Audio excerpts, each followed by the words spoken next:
بسم اللہ الرحمن الرحیم۔ السلام علیکم ناظرین، امید کرتی ہوں کہ آپ سب لوگ خیر و عافیت کے ساتھ ہوں گے۔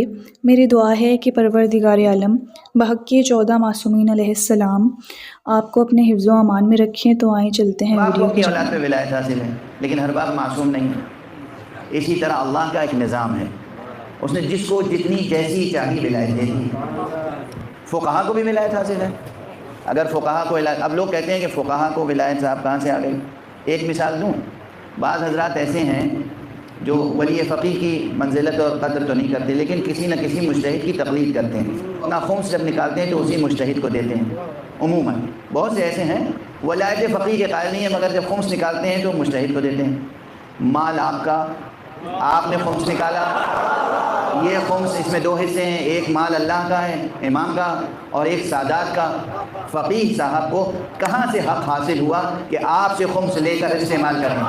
جب پوچھیے گا تو یہ کہیں گے کہ اللہ نے ولایت دی ہے، نبی امام نے یہ ولایت دی ہے کہ ہم آپ کے، یعنی یہ گارڈین شپ، یہ ذمہ داری، یہ عہدہ ہمیں دیا ہے اجتہاد و فقاہت کے نتیجے میں کہ ہم آپ سے مال لے کر اللہ کی مرضی کے مطابق اللہ کی پسندیدہ راہوں پہ خرچ کریں۔ تو کچھ لوگ بس اتنی سی ولایت کے قائل ہیں کہ آپ سے مال لیں اور اسے خرچ کریں۔ ایک دوسرا ہے جو اتنی ولایت کا قائل ہے کہ آپ کی تربیت کرے، ملک کا قانون بنائے، دشمنان اسلام کو جواب دے۔ معاشرے کی تربیت کرنی ہے نہیں کرنی ہے؟ اللہ کا ایک نظام ربوبیت ہے، اللہ کا ایک نظام تشریع ہے، اللہ کا ایک الہی نظام ہے۔ اس نظام کو پوری طرح اگر بنو امیہ نے نافذ نہیں ہونے دیا، بنو عباس نے نافذ ہونے نہیں دیا، دوسروں نے نافذ ہونے نہیں دیا، تو آپ بھی نافذ نہیں ہونے دیں گے؟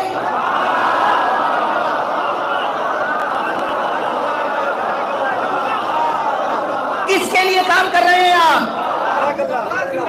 نادانیوں کو مٹائیے، ناواقفیت کو دور کیجیے، جہل کو مٹائیے۔ اس فقیر کا جملہ یاد رکھیے گا، جہالت مٹانے سے مٹ جاتی ہے، چھپانے سے جہالت مٹانے سے مٹ جاتی ہے، چھپانے سے جہالت مٹائیے۔ خدا کی خاطر اپنے مظلومہ دین و مذہب کا ایک تصور بنا لیا۔ ناظرین محترم، ویڈیو کا دوسرا حصہ دیکھنے سے پہلے ایک مختصر سا عمل جو کہ صرف 5 منٹ کا ہے، سنتے جائیں۔ کسی بھی حاجت اور مقصد کے لیے صرف ایک تسبیح یا سمیوں کی پڑھیں۔ اسم آپ کو اسکرین پر ظاہر ہو رہا ہوگا، اور 11 مرتبہ اول و آخر درود شریف پڑھنا ہے۔ تو جو دعا مانگیں گے تو انشاءاللہ بارگاہ الہی میں ضرور قبول ہوگی۔ تو آئیں چلتے ہیں ویڈیو کے دوسرے حصے کی جانب۔ آپ نے ایک تصور بنا لیا، آپ کے جاہل آباء و اجداد نے ایک تصور دے دیا۔ وہ دین ہے؟ دین وہ ہے جو مصطفیٰ لائے تھے، دین وہ ہے جو مرتضیٰ لائے تھے، دین وہ ہے جو قرآن میں ہے۔ اور قرآن کی آیتوں کی تفسیر آپ کریں گے یا اہل بیت کریں گے؟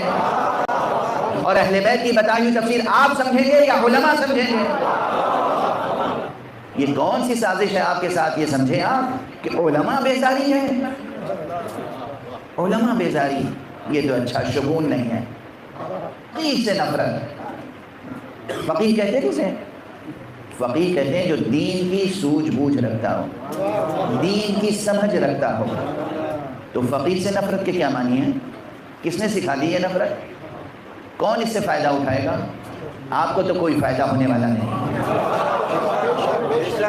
جو لوگ فقہا سے نفرت رکھتے ہیں، مجتہدین سے دور ہیں، علماء سے دور ہیں، ان سے، اور جو لوگ لفظ مجتہد کے مخالف ہیں، وہ نہج البلاغہ کے تو مخالف نہیں ہوں گے نا؟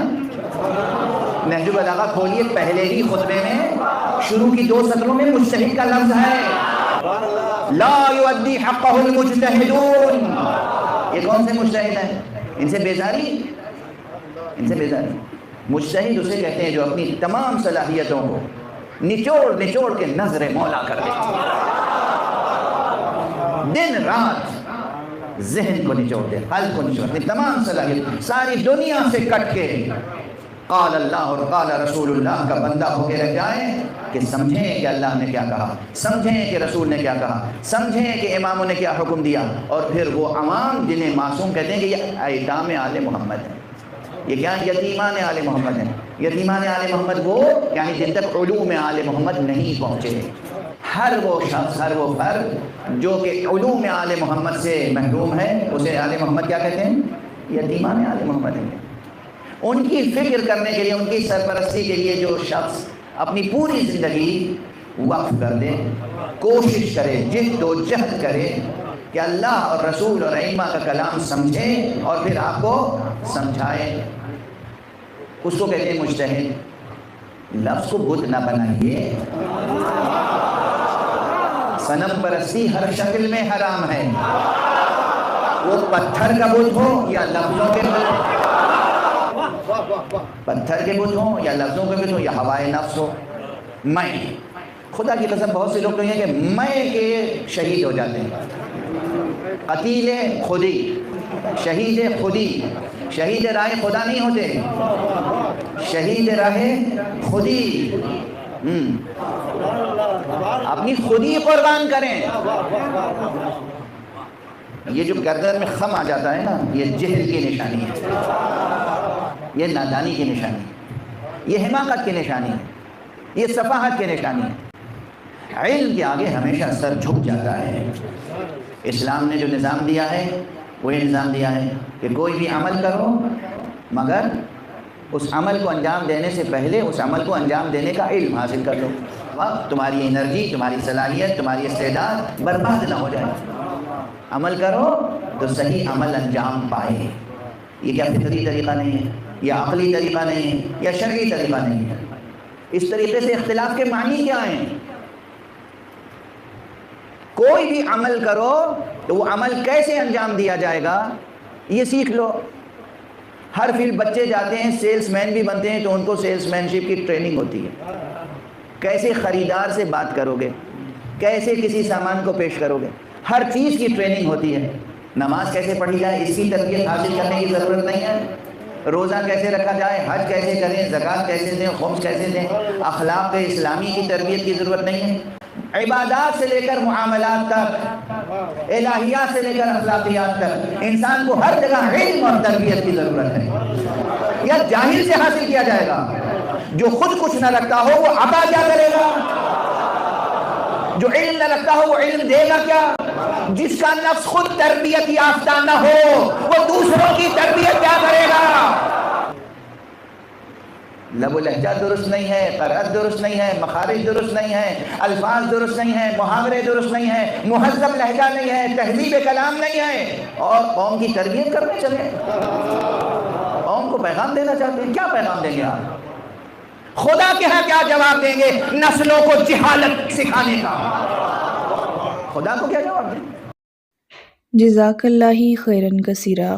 آج کے اس ویڈیو میں ناظرین محترم علامہ سید عقیل العربی صاحب نے اپنے ایک مخصوص انداز میں بیان کیا ہے، اور ساتھ ہی ساتھ بہت سی ایسی حق باتیں کہی ہیں، بہت سی ایسی باتوں کا تذکرہ کیا ہے کہ جو مومنین کے علم میں ہونا لازمی ہے۔